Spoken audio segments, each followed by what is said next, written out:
जय गुरु जी। नमस्कार संगत जी। हम बहुत भागा वाले हैं जो आज गुरु जी का सत्संग सुन रहे हैं। जहां भी बैठी है संगत, सबको मेरा तरफ से बहुत बहुत मुबारकबाद हो कि आप इस सत्संग से जुड़ रहे हैं। हम ये सत्संग भागव वाले को ही मिलता है।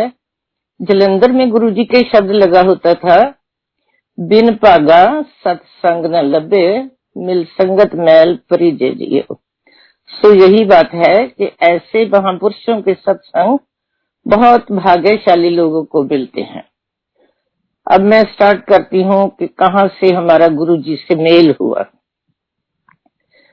मेरे husband Pannu uncle government college Malerkotla political science से एडहॉक प्रोफेसर लग के 1967 से गए। इनकी फर्स्ट अपॉइंटमेंट थी। तो गुरुजी भी पॉलिटिकल साइंस पढ़ते थे। गुरुजी उस समय बीए सेकंड ईयर में थे। रोज की क्लास लेनी। एक दिन क्या हुआ कि दो स्टूडेंट्स जब पन्नू अंकल लेक्चर दे रहे थे तो वो बातें कर रहे थे। लेक्चर देने के बाद इन्होंने उन दो स्टूडेंट्स को खड़े किया और बोला कि बताओ मैंने क्या पढ़ाया है। अब उनका ध्यान तो बातों में था, वो नहीं बता सके। तो ये बोले कि अगर बातें करनी है तो क्लास से बाहर निकल कर करा करो, वरना ध्यान दिया करो क्लास में। पीरियड ओवर हुआ तो पन्नू अंकल बाहर आ गए। बाहर आए तो गुरुजी उनके साथ ही उनके पीछे आ गए और आकर उनको बोलते हैं, प्रोफेसर मेरी गल सुन, मैनू ना क्लास खड़ा कर ली। अगर मैनू खड़ा कर लिया मैं जवाब नहीं देना, फिर तू समझेगा मेरी बेइज्जती होगी। And he was astonished to be a student. आके मैनू इस तरह कह गया। ये लाइब्रेरी स्टाफ रूम में गए और वहां बात की कि वो जो निर्मल सिंह नाम का लड़का है मेरे को बाहर निकलकर क्लास से ऐसे बोल गया कि मेरे से क्वेश्चन मत पूछना। तो स्टाफ मेंबर कोई बोले कि छोड़ो ये तो फकर है, कोई कहे कि इसकी समझ ही इतनी है, इसका गुस्सा नहीं करना। तो ज्यादा यही कहते थे कि ये फकीर है, इसका पढ़ाई में मन नहीं है ज्यादा। तो पन्नू अंकल को थोड़ी सी क्यूरियोसिटी होने लगी। पन्नू अंकल और गुरुजी की बातचीत चलती रही। सेशन खत्म हो गया तो ये एडहॉक थे, छोड़ दी नौकरी वहां से और इनकी अपॉइंटमेंट अमृतसर में हो गई, वहां चले गए। गुरुजी को पता न चला कि कहाँ गए। उन्होंने इनके कलीग से पूछा कि प्रोफेसर पन्नू कहाँ चले गए। वो कहने लगे कि उनको तो अमृतसर में जॉब मिल गई, वहां चले गए। पर अचानक क्या हुआ कि 2 महीने के बाद इनकी परमानेंट सिलेक्शन गवर्नमेंट कॉलेज में हो गई as a political science lecturer. तो ये दोराहा के पास एक राणा साहब गवर्नमेंट कॉलेज था, वहां इनकी अपॉइंटमेंट हो गई। गुरुजी को फिर पता चल गया कि professor Pannu Ludhiana government college Rana साहब आ गए। तो जो राणा साहब है वो गुरुजी के पिंड से ज्यादा दूर नहीं है। जितनी दूर मलेरकोटला पड़ता था उतनी दूर ही इधर को वो राणा साहब का कॉलेज था। तो गुरुजी साइकिल पर कॉलेज में आए, पन्नू अंकल को मिले और कहने लगे कि आप अमृतसर चले गए थे, अब आए हो, मेरे को पता चल गया कि आप आए हो, इसलिए मैं आपको मिलने आया हूँ। वहां इसी तरह इनका मेल मिलाप चलता रहा। तब हमारी शादी नहीं हुई थी। 73 में हमारी शादी हुई तो हमने राणा साहब से फिर गवर्नमेंट कॉलेज मलेरकोटला की ट्रांसफर करवा ली। फिर तो गुरुजी को भी मिलना और भी इजी हो गया। गुरुजी इधर उधर आते जाते कॉलेज में इनको मिलते रहते थे। उसके बाद गुरुजी ने हमारे बच्चे हुए, 3 बेटियां हुई। गुरुजी ने घर आना शुरू कर दिया। तभी पता लगता था कि मोस्टली संडे को आते थे कि गुरुजी गेट पे खड़े हैं। ज्यादातर वो सफारी सूट पहना करते थे, गर्मियों में भी सर्दियों में भी। तो जब देखना कभी हफ्ते बाद, 2 हफ्ते बाद, कभी महीना 2 महीने भी निकल जाते थे। आते थे तो बहुत देर बैठते थे। जब आते थे कई बार तो सुबह 10 बजे पहुंच जाते थे, तो मैंने उनको चाय का कप बना कर दे देना, चाय पी लेनी, फिर बैठ जाते बातें करने। दोपहर हो जाना, हमने लंच करना, मैंने कहना आप भी लंच कर लो, तो बोलते थे नहीं बहन जी चाय पीनी थी पी ली। मैंने कहना फिर चाय और बना देती हूँ, नहीं मेरा फास्ट है। उस समय गुरुजी का सवा महीने का शिवरात्रि के पास आकर फास्ट हुआ करता था। मैंने सोचना कि देखो हमने पहले ब्रेकफास्ट किया जब जी आए, फिर हमने लंच कर रहे हैं, चलो मैं एप्पल काट कर दे देती हूँ। एक बार मैंने एप्पल काट कर दे दिया तो बोलने लगे नहीं बहन जी मैंने बस चाय पीनी थी वो पी ले और कुछ नहीं खाना, मेरा फास्ट है। सारा सारा दिन बैठे रहना, बच्चों ने उनके पास खेलते रहना, उन्होंने भी बच्चों के साथ बातें करते रहना। तो कई बार पन्नू अंकल को किसी काम से बाजार जाना पड़ता था तो ये बोलते थे कि मेरे को बाजार का थोड़ा सा काम है, मैं चला जाऊं। कहते हाँ हाँ अपना काम करो मैं बैठा हूं। तो मैंने कहा कि आप इतनी देर बैठे रहते हो। मैं पन्नू अंकल से पूछा कि क्या बातें करते हो। ये कहते कि कुछ बातें करते हैं घंटा घंटा, हम चुप भी बैठे रहते हैं दोनों, कोई बात नहीं होती। तो कई बार ऐसा होना कि गुरुजी ने कई बार तो बता कर जाना कि अब मैं जा रहा हूँ, 5 बजे शाम को मेरी लास्ट बस जाती है मेरे पिंड को। कई बार बताते भी नहीं थे, जब देखना ड्राइंग रूम खाली होना है। चलो ऐसी लीला चलती रही, गुरुजी से मेल मिलाप होता रहा। फिर गुरुजी की भक्ति भी बढ़ती गई, शक्ति भी बढ़ती गई, दोनों बातों साथ साथ होती रही। तो गुरुजी चंडीगढ़ में चले गए। चंडीगढ़ में किसी मिनिस्टर के घर उसने एक कमरा दिया हुआ था, वहां रहते थे। तो पन्नू अंकल इनको वहां मिलने जाते थे। गुरुजी वहां 9 बजे से पहले पहले मिलते थे, बाद में ऐसे कोई न कोई आता था उनको ले जाता था, और शाम को गुरुजी कमरे में आते थे। तो वहां जाकर पन्नू अंकल क्या देखते थे कि हरियाणा का चीफ मिनिस्टर भजन लाल, उसकी मदर, कभी देवी लाल, कभी कोई ऐसे लोग बैठे थे। तो ये बड़े हैरान हो जाते थे कि मेरे को आकर बताते कि वहां आज वो था वहां वो था। तो कई बार किसी ने बोलना कि पन्नू उनको बोलकर मेरा ये काम करवा दो, तो इन्होंने कहना अच्छा मैं जाता हूँ बात करूंगा आपकी। गुरुजी को बोलना कि फलाने का ये काम है आप करवा दोगे, उन्होंने कहना हाँ जी करवा दूंगा। क्योंकि शक्ति बढ़ रही थी तो इनके कलीग जिनको बोलने लगे कि पन्नू तेरे 3 बेटियां हैं, कभी तूने आपके बारे में नहीं पूछा कि आपके बेटा नहीं है, कुछ तो बताएंगे, कुछ पूछ ले उनसे। अंकल कहने लगे नहीं, जैसे अभी शब्द लगा था बिन बोले सब कुछ जानदा। सो वही बात है, उनको पता है क्या देना है क्या नहीं देना, मांगने की कोई जरूरत नहीं, तो मैं कुछ नहीं मांगूंगा इनसे। सो इनका आपस में आना जाना चलता रहा। फिर हमारी ट्रांसफर मलेरकोटला से गवर्नमेंट कॉलेज लुधियाना की हो गई। गुरुजी भी चंडीगढ़ छोड़कर जलंधर आ गए। पहले वो ग्रीन एवेन्यू में रहा करते थे, पन्नू अंकल लुधियाना से वहां जाते थे, और गुरुजी भी जब भी लुधियाना आते थे तो पन्नू अंकल को कॉलेज में मिल जाते थे आकर। कभी कॉलेज से लेट आना तो मैंने पूछना कि आज बड़ा लेट हो गए, तो कहना कि वो आए थे मिलने वास्ते, हम कैंटीन में बैठे रहे, इतनी देर बैठे रहे कि पता ही नहीं चला इतना टाइम हो गया। ऐसा सिलसिला चलता रहा। फिर गुरुजी यहाँ डिफेंस कॉलोनी में, अब मंदिर है 300 डिफेंस कॉलोनी, वहां शिफ्ट हो गए। ये हम 90 में हमने भी कहा कि हमको भी जलंधर ले चला करो, आप तो अकेले चले जाते हो।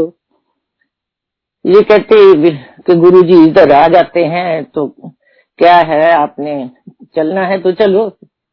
तो एक क्या हुआ कि मेरी छोटी बेटी को बुखार रहने लगा। बुखार 99 से ऊपर नहीं होता था। हमने सब ये एलोपैथी, होम्योपैथी, सब पैथी ट्राई की तो उसका बुखार नहीं जाता था। गुरुजी के पास गए, गुरुजी को बोला कि गुरुजी बेटी का 99 से बुखार टूट नहीं रहा। गुरुजी का स्टेथोस्कोप होता था नॉर्मल स्टील का स्पून। गुरुजी ने एक स्पून लिया, उसके लगाकर देखा, कहते कुछ नहीं, ठीक हो जाएगी। ऐसे करो 5 रुपए की हरी मिर्चें मंगवा लो। हरी मिर्चें मंगवाई तो उन्होंने ब्लेस करके दी थी कि इसकी जो मिडिल फिंगर है उसके दोनों तरफ एक एक मिर्च रखकर उसके ऊपर हरी पट्टी और उसके ऊपर मलमल की गिल्ला कपड़ा बांध देना और बुखार ठीक हो जाएगा।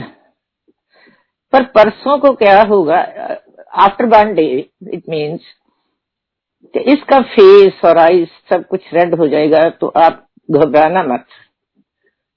वही बात हुई कि तीसरे दिन बेटी का फेस बिल्कुल रेड और आईज भी रेड हो गई, बुखार उतर गया। तो गुरुजी ने ये बोला था कि इसको गन्ने का जूस पिलाया करो और अनार का जूस जो। ऐसे गुरुजी की लीला होती थी। बुखार ठीक, बेटी ने, गुरुजी ने कहा था कुछ दिन ज्यादा बांध देना, 2 टाइम बांधना। 2-3 दिन हमने 2-2 बार बांधा, बस फिर बच्ची थी 6-7 में पढ़ती थी तो नहीं बांधा गया ज्यादा। उसके बाद हमको क्या इतना रहता था मन में कि चलो जलंधर चलें, चलो जलंधर चलें, कोई भी टाइम मिलना तो हम चले जाते थे। तो गुरुजी भी इधर उधर आते जाते हमारे घर काफी आ जाते थे। एक दिन क्या हुआ, रात को गुरुजी आए।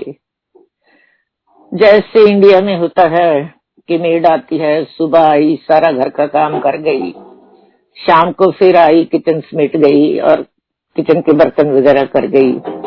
अगर नहीं आती तो लेडीज लेजी हो जाती हैं कि चलो ऐसे ही बर्तन छोड़ देते हैं, सुबह फिर आएगी, आपे कर जाएगी। उस दिन हमारे साथ भी ऐसे हुआ कि मेड शाम को आई ना, तो हमने वो बर्तन वैसे के वैसे रख दिए और निकाल लिए तो खाना खा लिया। पर गुरुजी रात को आ गए। बेटी उठकर चाय बनाने गई तो गुरुजी भी साथ ही चले गए। कहते आज आपको मैं चाय पिलाता हूँ। तो हमको बड़ी शर्म आई कि ये क्या है भाई, किचन में खिलारा पड़ा है, आज मेड ने आई, क्योंकि गुरुजी सफाई पसंद बहुत थे।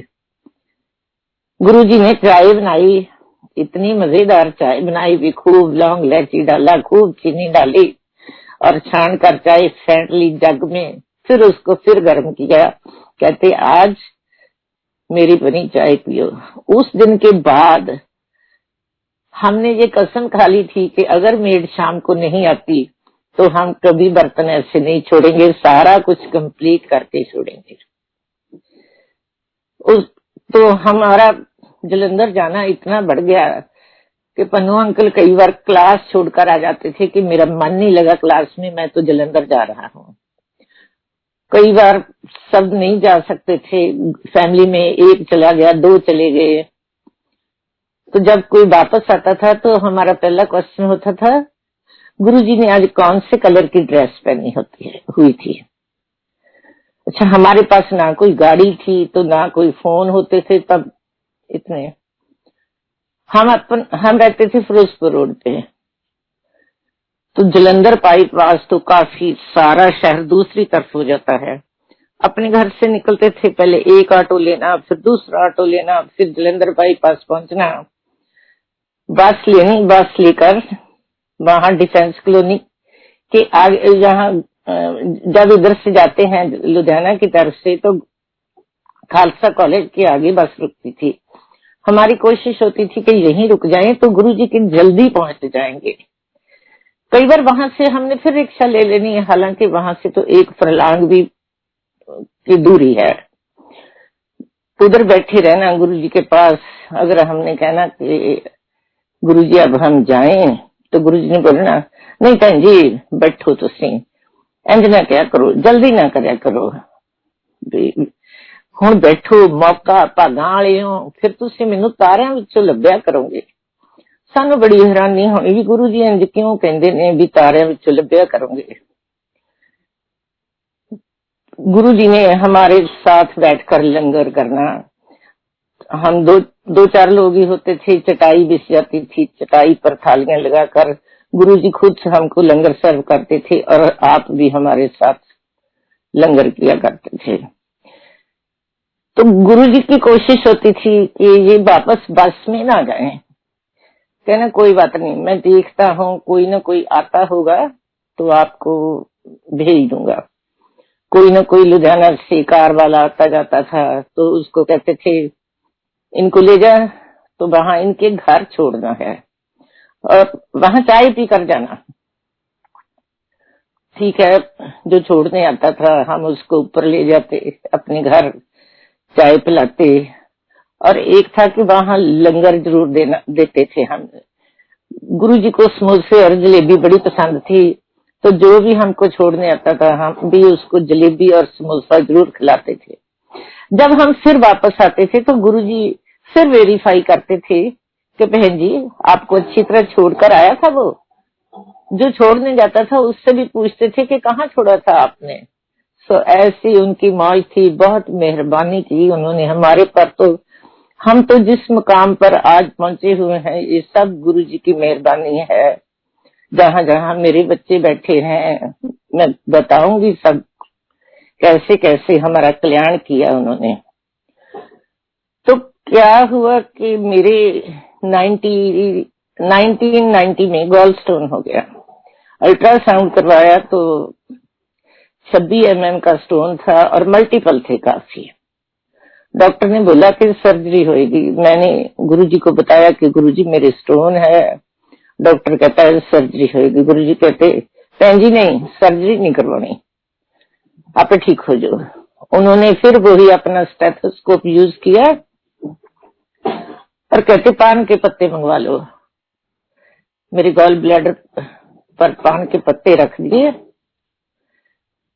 तो अपना काम कर दिया। 2-3 बार ऐसे किया तो देख लो कितनी देर हो गई है। मेरे को कोई खाने में प्रॉब्लम नहीं, कोई प्रॉब्लम नहीं है, जो मर्जी खाऊं, कभी पेन नहीं होगा, तब से बिल्कुल ठीक हूं।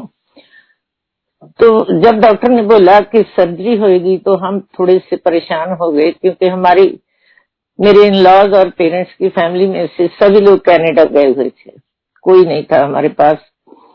तो मैंने फोन पर अपने पेरेंट्स को बताया कि ये बात है। मेरे फादर कहने लगे कि बेटा मैं आऊंगा ना अब, तो मेरे आने पर सर्जरी करवाना, पहले नहीं करवाना। मेरे फादर आ गए तो बोले कि चलो अब आपकी सर्जरी करवा देते हैं, मैं आ गया हूँ। मैंने कहा पापा जी नहीं भी मैं ठीक हूँ, कोई सर्जरी नहीं करवाना। कहते ऐसे कैसे ठीक हो, अब दर्द बंद हो गया तो आप समझती हो ठीक हो। मैंने कहा नहीं नहीं अब मैं सर्जरी नहीं करवाऊंगी, मैं बिल्कुल ठीक हूँ। चलो मैंने उनको हौली हौली सारी बात बता दी, क्योंकि वो एक रिटायर्ड पुलिस ऑफिसर थे। ये पुलिस वाले जल्दी जल्दी किसी की बात पे रिलाई नहीं करते, पर वो मान गए और मेरे को बोले कि अच्छा मेरे को भी मिलाना उनको। मैंने कहा ठीक है मिला दूंगी। फिर 2-4 दिन बाद फिर बोले बेटा कब मिलाएगी। मैंने कहा मिला दूंगी। फिर 1 दिन बाद फिर बोले कि कब मिलाएगी। मैंने कहा मैं देख रही थी कि जब तक कि इनके मन में कोई बर्निंग पैशन नहीं होएगा तब तक नहीं लेकर जाऊंगी इनको वहां। तो एक दिन मेरे को थोड़ा सा गुस्सा करके कहने लगे बेटा अगर नहीं लेकर जाना तो मेरे को एड्रेस बता दो, मैं टैक्सी लेकर खुद वहां चला जाता हूँ। मैंने कहा कोई बात नहीं अब ले जाऊंगी, अब आपके मन में इतना पैशन है तो जरूर चलेंगे, पर मैं कल को पहले गुरुजी से पूछ कर आऊं, क्योंकि हम गुरुजी की इजाजत के बगैर कभी किसी को लेकर नहीं जाते थे, पहले पूछ कर आते थे। मैं वहां गई, गुरुजी से पूछा कि गुरुजी मेरे फादर आए हुए हैं, वो मिलना चाहते हैं। कहते ठीक है बहन जी। वैसे वहां जलंधर में जो सत्संग होता था ना, तो गुरुजी मोस्टली 11-11:30 छुट्टी कर देते थे। कहते कल को मैं जल्दी छुट्टी कर दूंगा, आप 10:30 आ जाना। उन्होंने 10:30 तक छुट्टी कर दी और इधर से हम चले गए। मेरे फादर और गुरुजी 3-4 घंटे बहुत बातें की। तो गुरुजी मेरे को कहते हैं, बहन जी आपके पापा जी को मिलकर मैं बहुत खुश हुआ हूँ। तो मेरे फादर भी बहुत खुश हुए। जब हम आने लगे तो गुरुजी पूछते हैं कि आपने कनाडा को वापस कब जाना है। उन्होंने बताया कि मैं इस तारीख को फरवरी में जा रहा हूँ वापस। उनके जाने से एक दिन पहले शाम को अचानक गुरुजी जब आते थे अचानक ही आते थे, घर आ गए। कहते आपने कल को जाना था ना, मैं इसलिए सोचा कि आपको मिल जाऊं। एज यूजुअल जब वो आकर जाते थे तो जो मेरी बीच वाली बेटी है यही हमारे पास थी। बड़ी बेटी भी पढ़ने चली गई थी, छोटी बेटी कनाडा चली गई थी। तो हरमन है इस बेटी का नाम, जिसके पास हम रह रहे हैं, ये कैलिफोर्निया में है। इसने बड़े धीरे से गुरुजी से पूछना कि गुरुजी अब फिर कब आओगे। तो उस दिन गुरुजी बोले, क्योंकि हमारे एक अंकल और वहां आए बैठे थे, वो भी गरेवाल थे। गुरुजी कहते, मेरे फादर भी गरेवाल। गुरुजी कहते जब दो गरेवाल भरा फिर इकट्ठे होंगे मैं तब आऊंगा। तो बेटी बड़ी उदास होगी, कहती मम्मा नाना जी तो अब चले जाएंगे, साल भर नहीं आएंगे, तो इसका मतलब गुरुजी हमारे एक साल नहीं आएंगे घर में। क्योंकि पहले तो कभी बोल जाते थे 2 हफ्ते को आ जाऊंगा, कभी महीने को आऊंगा, कभी कहते थे फिक्र मत कर मैं जल्दी आऊंगा, तो आ जाते थे। हमको हर समय ऐसे रहता था कि गुरुजी अब भी आए अब भी आए, यही सोचते रहते थे कि कभी भी आ सकते थे। तो वो तो जानी जान थे। आप बिलीव करना कि मेरे फादर को फरवरी में जाकर अप्रैल के फर्स्ट वीक में किसी काम के लिए फिर वापस आना पड़ा। सो इसका मतलब ये है कि वो जो ऐसे सुते से कोई बात बोल देते थे तो उसका कोई मीनिंग होता था, वो तो जानते थे, हम लोग नहीं समझ पाते ऐसी बातों को। हुआ क्या, जब जलंधर जाते थे तो वहां एक प्रॉपर्टी डीलर आया करता था, क्योंकि हम रेंट पे रहते थे वहां। गुरुजी को था कि अब बहन जी कोई मकान लिया जाए। प्रॉपर्टी डीलर को कहते हैं, देख ये मेरे प्रोफेसर हैं, इनके लिए किसी अच्छे से एरिया में सस्ता और बढ़िया मकान लेकर दे। उसने सोचा अच्छा ठीक है गुरुजी, पर कोई इस बात पे गौर न की। 15-20 दिन के बाद जब वो फिर गया, गुरुजी ने उससे पूछा क्यों फिर प्रोफेसर साहब ने कोई मकान देखा। तो कहता है गुरुजी नहीं, अभी तो मेरे को टाइम नहीं मिला। कहते फिर जहां क्या करने आते हो। मैं तो अपने भक्तों को परखता हूँ, जो समझते हैं वो पा लेते हैं, कुछ जो नहीं समझते वो कुछ नहीं पा सकते। कहते मैं तो अपने भक्तों को सुई के नक्के से निकालता हूँ। तभी वहां एक शब्द लगा होता था, गुर पीरां दी चाकरी अत औखी सुख सार। गुरुओं को पाना एक बार मुश्किल होता है, जब गुरु को पा लिया तो खुशियां ही खुशियां हैं। तो आप बिलीव कीजिए कि कुछ दिनों बाद एक वहां इंडस्ट्री ऑफिसर था, वो हमको जानता था, वो हमारे घर आया चलकर, आकर कहने लगा कि प्रोफेसर साहब मेरे पास ना ये राजगुरु नगर है, फिरोजपुर रोड पे बहुत अच्छा एरिया डेवलप हुआ है, वहां SIG फ्लैट्स बनने थे अभी। कि मेरे को एक तो वैसे अलॉट हो गया, एक मैंने CM से करवा लिया, अब 2 हो गए। ऐसे करो एक आप ले लो, मैं आपको दे देता हूँ, उसका प्रीमियम कोई नहीं होगा, जो किस्त होगी आप भरते रहना। उसी दिन एग्जैक्टली शाम को गुरुजी हमारे घर आए। तो हम बड़े खुश हुए कि आज ही वो रंधावा आया था जी कहने के लिए, आज ही गुरुजी आ गए, वरना तो हमने नेक्स्ट डे गुरुजी के पास जाना था। हमने बताया कि गुरुजी ऐसे वो आया था और हमको ये ऑफर देकर गया है कि मेरे पास 2 फ्लैट्स हैं, एक की किस्तें आप भरनी शुरू कर दो तो वो आप ले लो। गुरुजी कहने बहन जी बहुत बढ़िया है, वो तो उनका नींव पत्थर मैंने रखा हुआ है, ठीक है वो ले लो। चलो बहुत ही खुश हुए ऐसे कि इनको कोई अच्छा मकान मिल गया। हम उसकी किस्तें भरते रहे तो फिर वहां शिफ्ट कर गए। अभी भी वहां ही है हमारा रेजिडेंस। जब इंडिया में जाते हैं तो जलंधर जाना, बहुत जाना, हर समय यही रहना कि कब जलंधर पहुंचे, गुरु जी के पास पहुंचे। वहां पहुंचते थे तो हम बिल्कुल मत्था टेकना और दीवार के पीछे लगकर बैठ जाना। कभी ऐसे आगे उनकी चेयर के पास बैठने की कोशिश नहीं करते थे। एक दो बार मेरे को एक लेडी बोलने लगी कि आपका तो गुरुजी से इतना प्यार है, आप बिल्कुल पीछे जाकर बैठ जाते हो, तो गुरुजी भी आपको इतना प्यार करते हैं। मैंने कहा जब गुरुजी के दूर बैठते हैं ना तो सामने होते हैं, गुरुजी की निगाह दृष्टि हमारे ऊपर रहती है। अगर बिल्कुल पास बैठ जाओ तो उनको ऐसे नीचे को होकर देखना पड़ेगा। दूर रहते हैं तो हमेशा नजरों में रहते हैं। कहती ये तो सही बात है, क्योंकि गुरुजी क्या करते थे कि हमको अपने पास बुलाते थे।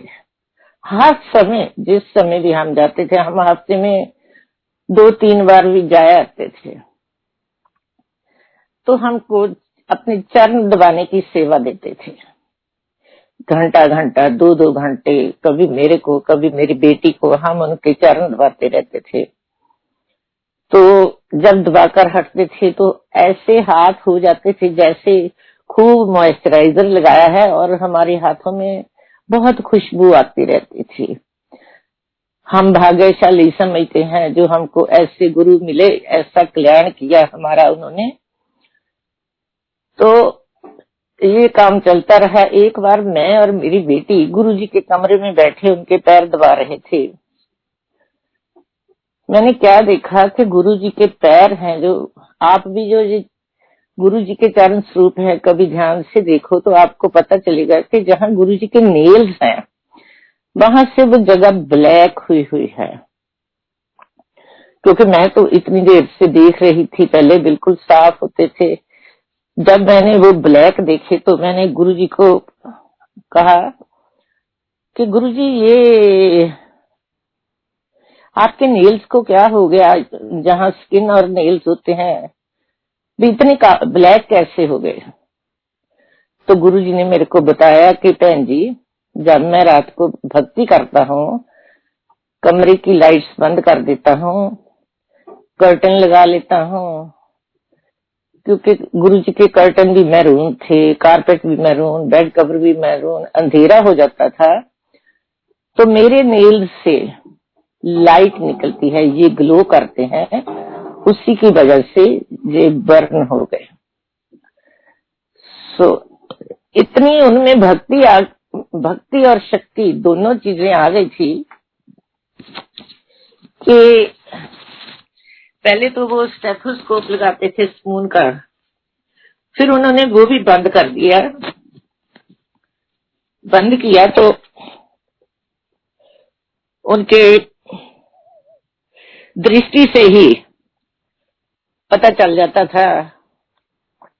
जब किसी को देखते थे तो उसका कल्याण हो जाता था। जिस पर भी वो अपनी दृष्टि डालते थे उसी का भला हो जाता था। वहां कीर्तन बहुत अच्छा होता था। जो शब्द वहां लगे होते थे, हम अभी भी जब वो शब्द सुनते हो, फिजिकली चाहे हम कहीं भी हो तो मेंटली हम वहां पहुंच जाते हैं, सोल हमारी वहां पहुंच जाती है। गुरुजी कहते थे अपना माइंड, बॉडी एंड सोल तीनों को सरेंडर कर दो, आपको किसी बात की चिंता नहीं रहेगी, वो मेरे पे छोड़ दो आप। तो हमको बहुत अच्छा लगता था। एक बार वहां कीर्तन हो रहा था, बिल्कुल साइलेंस थी, फुल हॉल था, संगत बड़ी बैठी थी। तो हम गुरुजी के सामने दीवार के साथ बैठे थे।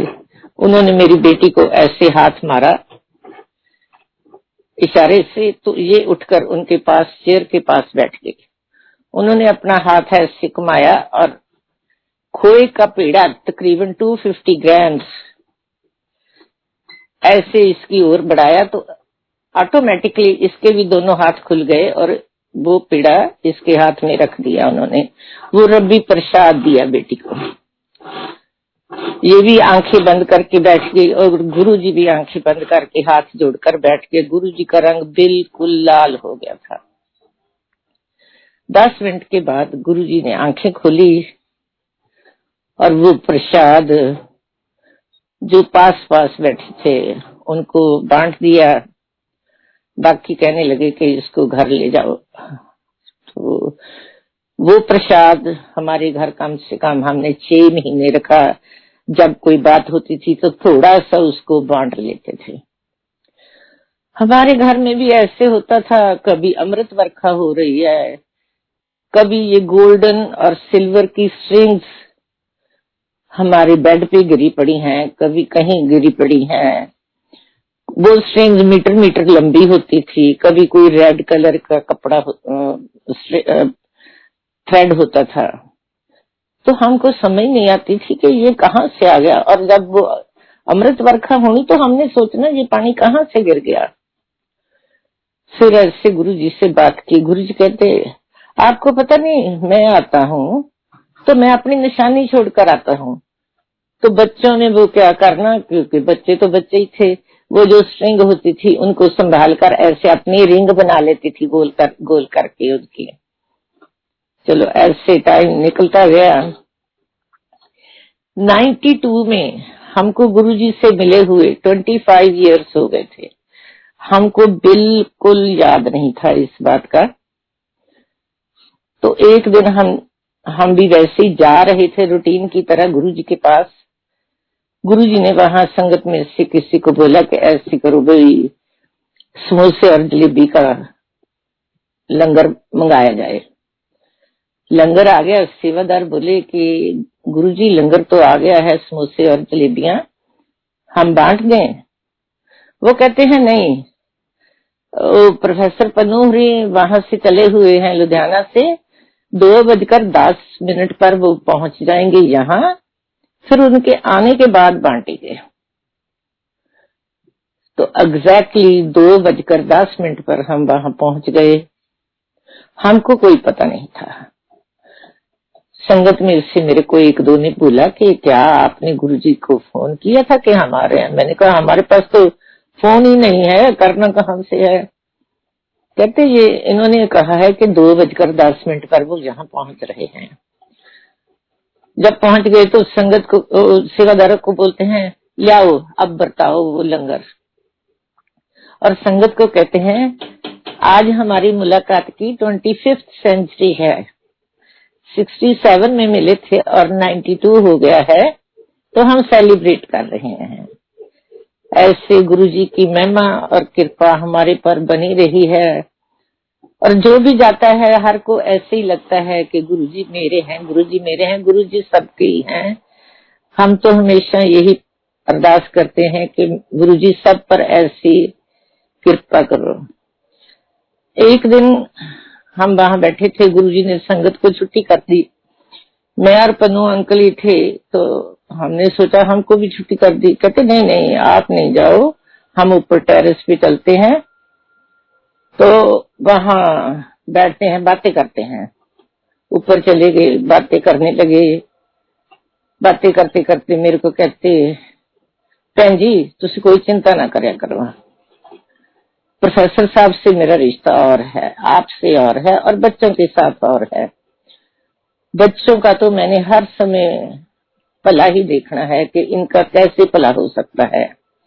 और जो मेरे बच्चे जिस जगह पे आप अब है वो सब गुरुजी की बदौलत है। एक बार गुरुजी के पास जब पन्नू अंकल जाते थे तो संगत जब कम होती थी, कोई ऐसे लोग आए होते थे तो गुरुजी उनको बताते थे ये मेरे गुरु हैं, ये मेरे प्रोफेसर हैं। कुछ आर्मी ऑफिसर्स वहां बैठे थे, सीनियर ऑफिसर थे आर्मी के। पन्नू अंकल वहां पहुंचे, मत्था टेका बैठ गए। तो थोड़ी देर बाद उनको बोलते हैं मिलिए इनसे, ये मेरे प्रोफेसर हैं, मेरे गुरु हैं। तो इन्होंने हाथ जोड़कर बोला कि गुरुजी प्लीज ऐसे ना कहो, क्योंकि हम तो आप हमारे गुरु हैं, ये एजुकेशन तो हम ABC भी नहीं जानते। तो हुआ क्या कि इनको थोड़ी सी ना बैठे बैठे ऐसे शिवरिंग सी फील होने लगी। चाय प्रसाद लिया, बैठे रहे। जब ज्यादा होने लगी तो ये वहां से उठकर ऊपर टेरेस पे ही चले गए कि धूप में बैठूं थोड़ा सा। वहां भी इनको चाय प्रसाद लंगर मिलता रहा। वहां से उठकर ये घर को आ गए। जब आए तो काफी बुखार इनको हुआ। मैंने कहा ये क्या हुआ? गुरुजी के पास गए थे, आप तो वहां से बुखार लेकर आ गए। कहते हाँ हाँ, आज तो मेरे को गुरुजी ने बुखार किया है। मैंने बोला ऐसे कैसे हो गया? कहते नहीं, गुरुजी ने ही किया है बुखार मेरे को। मैंने कहा चलो टाइलेनॉल ले लो, बुखार उतर जाएगा। कहते नहीं लूंगा, बिल्कुल नहीं लूंगा, गुरुजी आएंगे मेरा बुखार खुद ही उतारने आएंगे। मैंने कहा ऐसे कैसे आ जाएंगे, ऐसी बातें करते हो? आप अभी आए हो, कल को सोचते हो गुरुजी आपका बुखार उतारने आएंगे। कहते आएंगे, जरूर आएंगे, मैं नहीं दवाई लूंगा। ये ना माने, इन्होंने दवाई नहीं ली, ना कुछ खाया ना दवाई ली। सुबह हुई, बेटी कहने लगी पापा भी कोई दवाई मैं डॉक्टर से ले आती हूँ। हमारे नेबर में डॉक्टर थे। कहते ले आ, बेशक, मैं नहीं खाऊंगा, गुरुजी आएंगे तो ठीक करेंगे आकर मेरे को। इनका भी इतना सेल्फ कॉन्फिडेंस था इनको। पर बेटी फिर भी चली गई, साथ में डॉक्टर थे, डॉक्टर अपने क्लिनिक पे चले गए थे। बेटी क्लिनिक पे चली गई, उन्होंने दवाई लिख दी। तो केमिस्ट से लेने गई तो केमिस्ट बोला कि केमिस्ट की दुकान बंद थी। तो ये घर आ गई, इसने मेरे को बेल की, क्योंकि हम वहां रेंट पे जहां रहते थे फर्स्ट फ्लोर पे रहते थे। कहती वहां से दवाई मिली नहीं, मैं इधर के केमिस्ट से लेकर आती हूँ। मैंने कहा बेटा नहीं, अब जाने की जरूरत नहीं।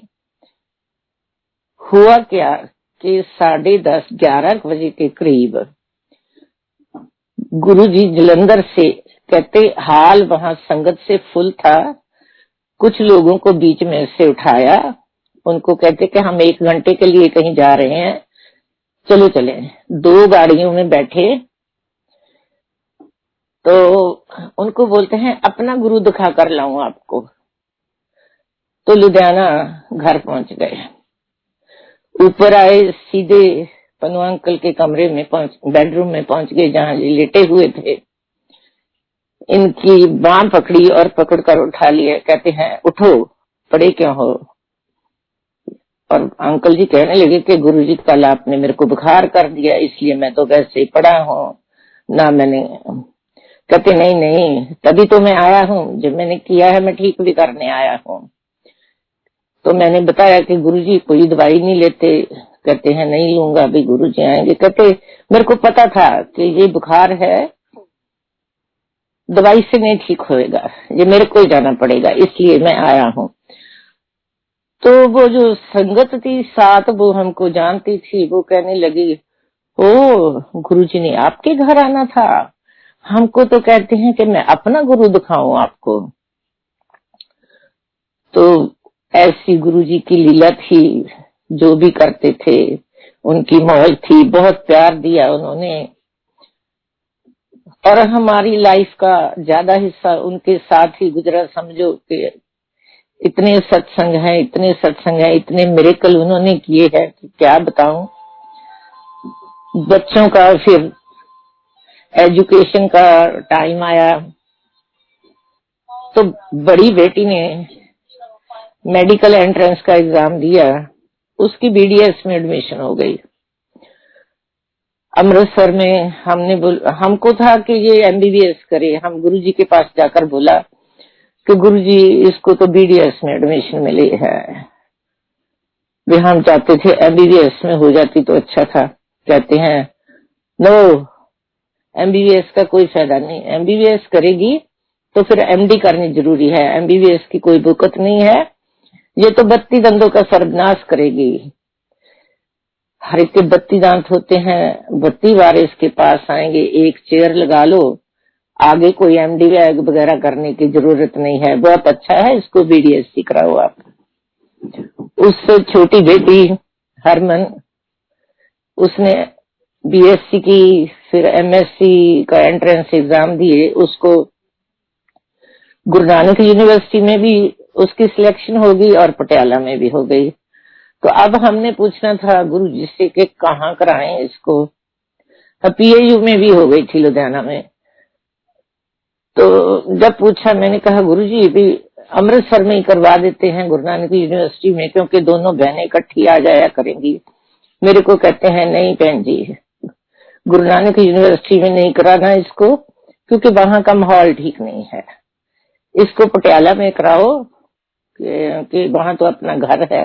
वहां हमारे एक बहुत क्लोज फैमिली फ्रेंड रहते थे कि वहां वो भी हैं आपके फ्रेंड्स, सो इसको वहीं लगाना है। चलो बेटी ने वहां एमएससी ज्वाइन कर ली। तो छोटी बेटी मेरी कनाडा आ गई थी, वो भी वापस चली गई, उसने वहां जाकर पहले बीएससी की, फिर एमबीए फाइनेंस कर ली। अब जो बड़ी बेटी है, फिर इनकी शादियों का समय आया। शादियों का जब कोई लड़का देखते थे हम, जिसको फाइनल सोचते थे कि ये ठीक है, उनके पास जाते थे गुरुजी के पास फोटो लेकर। तो माथा टेकने से पहले गुरुजी तब दिल्ली पहुंच गए थे, तो गुरुजी कहते मत्था टेकने से पहले कि ले आओ जिस मुंडे की फोटो लेके आए हो, देखा मैं। फोटो निकालते थे, उनको दे देते थे। गुरुजी कहते थे नेक लड़का है, अच्छी फैमिली है, ठीक है शादियां कर दो। चलो शादियां हो गई। जो बड़ा सन इन लॉ है वो आईबीएम में काम करते थे, उनको ये यूएसए में आते जाते रहते थे।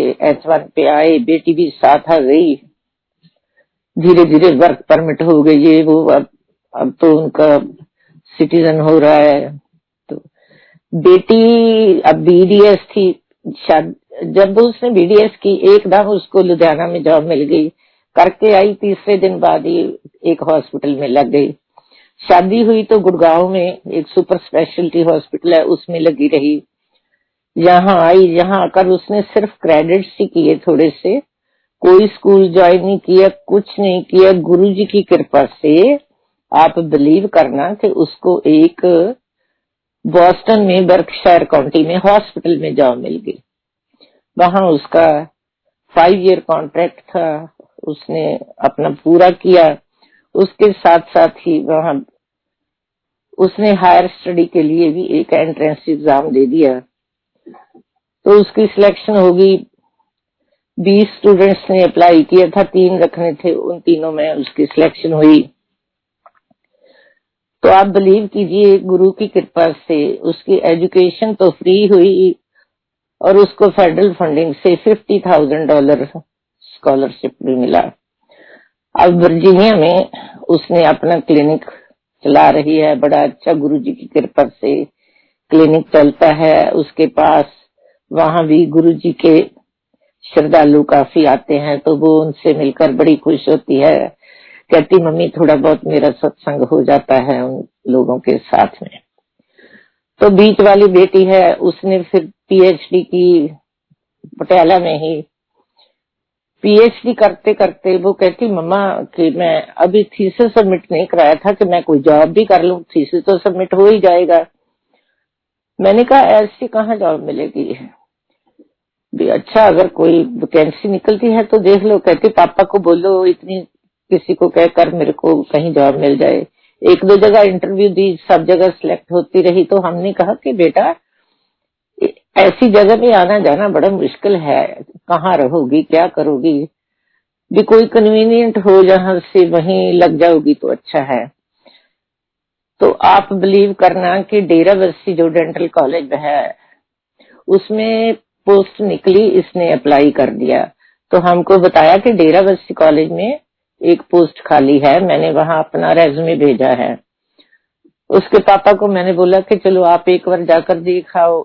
ये जाने लगे तो वहां डायरेक्टर का फोन नंबर ले लिया कहीं से, उसको कॉल किया। वो कहने लगा कि मैं तो सीएम से मिलने जा रहा हूँ, भी कोई बात नहीं आप बेटी को भेज देना। आप बिलीव करेंगे कि बिना किसी इंटरव्यू के, बिना मिले हुए उसने वहीं से ही बोल दिया कि कल से बेटी को ले आना, वो ज्वाइन कर लिया कर। ये गुरु जी की कृपा के बगैर कुछ नहीं हो सकता, कुछ भी नहीं हो सकता। फिर उसकी शादी हुई, उसने वहां से जॉब, वो तो जॉब तो छोड़नी थी, शादी हुई, फिर वो भी यूएसए में आ गई। वो अब कैलिफोर्निया में है। कैलिफोर्निया में थर्मो फिशर कंपनी है, एक साइंटिफिक टेक्नोलॉजी की। अब वो कंपनी कोविड पे भी बहुत काम कर रही है। पर जो ये बेटी है मेरी, ये स्टाफ साइंटिस्ट है यहाँ, इनकी डीलिंग ज्यादा एफबीआई वालों के साथ होती है। ये डीएनए जो टेस्टिंग किट्स हैं उसकी सॉफ्टवेयर डेवलपर है। सो गुरु जी की कृपा से सब अच्छे काम हो रहे हैं। जो छोटी बेटी है वो भी कनेडियन सिटीजन है, पर उसके इन लॉज का वो ओनली चाइल्ड है। उसका जो हस्बैंड है वो कहते कि नहीं, ये बाहर नहीं जाएगा। प्रॉपर्टी अच्छी खासी है उनकी, वो गुड़गांव में रह रही है, वैसे तो वो लुधियाना की है।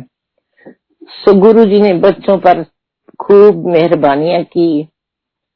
बाकी जो इलाज गुरुजी करते थे, गुरुजी बोलते थे कि बताओ कोई बाबा ऐसा है जो फ्री का इलाज करता है, क्योंकि वहां मंदिर में कहीं भी कोई चढ़ावा नहीं चढ़ता, कोई मत्था नहीं टेका जाता।